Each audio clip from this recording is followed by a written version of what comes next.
Have you ever thought about a forest not just as a place with trees, but as a classroom? Well, today we're going to dive into the powerful ideas in Vandana Shiva's essay, Everything I Need to Know I Learned in the Forest. We'll break it down like a study guide to really help you get the core lessons. So, our guide on this journey is Vandana Shiva. Her story kicks off in the Himalayan forests. You see, her dad was a forest conservator and her mom was a farmer, so she grew up with this deep understanding that the forest wasn't just some pretty scenery, it was the source of life, community, and some really profound knowledge. So here's our game plan. We'll start with the personal stuff that shaped Shiva's journey. Then we'll look at the historic Chipko movement she became a part of. After that, we're going to unpack the big clash between monocultures and biodiversity, dig into her big idea of Earth democracy, and wrap it all up with the core lessons the forest can teach every single one of us. All right, let's go right to the source. We're starting in the Himalayan region, the exact place where Shiva's environmental consciousness really began to grow. This right here, this was the turning point. I mean, can you imagine going back to a place you loved as a kid, a place teeming with life, and just finding it completely wiped out? That personal shock is what kicked everything off. It's why she became a volunteer for the Chipko movement, spending her vacations documenting all the massive deforestation that was going on. So that brings us right to the Chipko movement. And this was a truly incredible grassroots effort that started back in the 70s. It's a story of amazing courage, and it was led by women. Okay, so the name Chipko literally means to hug or to stick to. It was this simple, nonviolent, but incredibly powerful act. These women basically said that loggers would have to cut them down before they could cut down the trees. They understood something the officials just didn't get. A living forest was worth so much more than dead timber. Now let me give you a really specific, dramatic example of this in action. The year is 1977, in the village of Adwani. A woman named Bhakni Devi is about to lead a resistance.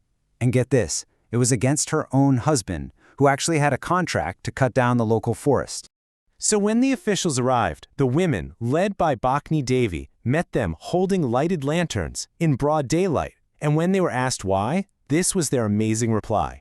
You see, they weren't just protesting, they were educating. They were challenging the entire definition of what a forest is for. And this just nails the core conflict. The forester asked, "Do you know what forests bear? They produce profit and resin and timber." But the women, they sang back in a chorus what the forest truly bears: soil, water, and pure air. Just two completely different worldviews clashing right there under the trees. Okay, let's move on to our next section and see how this all connects. The lessons from Chipko about diversity, well, they didn't just stay in the forest. Shiva took them and applied them straight to farming, which set up a whole new battleground: monocultures versus biodiversity. So what is a monoculture? Shiva calls it a monoculture of the mind, this obsession with growing just one thing, which ends up making both nature and our culture poorer. It's basically the farming version of looking at a forest and only seeing lumber. So Shiva's response was super practical. She created Navadanya farm. It wasn't enough to just talk about the problem, she wanted to show everyone the solution. A farm that actually celebrates diversity and works with nature, not against it. And the results are, well, they're stunning. At Navadanya, they don't just grow rice, they conserve and cultivate 630 different varieties of it. And right alongside that, they're growing 150 different kinds of wheat. But here's where it gets really incredible. The impact goes way beyond just this one farm. Through a whole network of over 100 community seed banks inspired by Navadanya, the movement has saved more than 3,000 rice varieties from disappearing forever. I mean, this isn't just farming, it's a powerful act of saving our culture and our ecosystem. So you see, from these very local actions, hugging trees, saving seeds, a huge global philosophy starts to emerge. This is where Shiva connects all the dots between ecology and human rights. Okay, this is a super important point, the concept of eco-apartheid. We all understand the evil of separating people from other people, but Shiva argues that there's an even deeper separation happening, this false idea that we humans are somehow separate from and better than nature. And that illusion, she says, is the real root of our environmental crisis. The alternative she puts forward is called Earth democracy. And this is a really radical shift in how we see the world. It's about moving away from being human-centered to being ecocentric. It's about recognizing that we are just one part of this massive web of life, and that we have a real responsibility to protect the rights of all the other species in it. And this idea has deep, deep roots. Shiva pulls from the work of the great poet Rabindranath Tagore, who wrote about the Tapovan, or the forest of purity.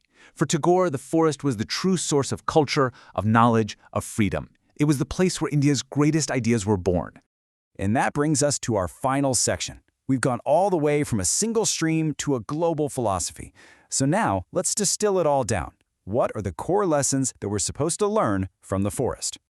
So here they are, the key lessons from our forest classroom. Diversity makes everything stronger. Freedom and coexistence are the laws of the land. It teaches union and compassion.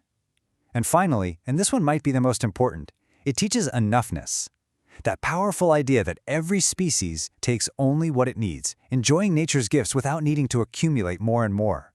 And that really is the final and maybe the most important question this text leaves us with. In a culture that is constantly pushing for more, the forest shows us a totally different way. It asks us to consider not what more we can get, but what it really means to truly have enough.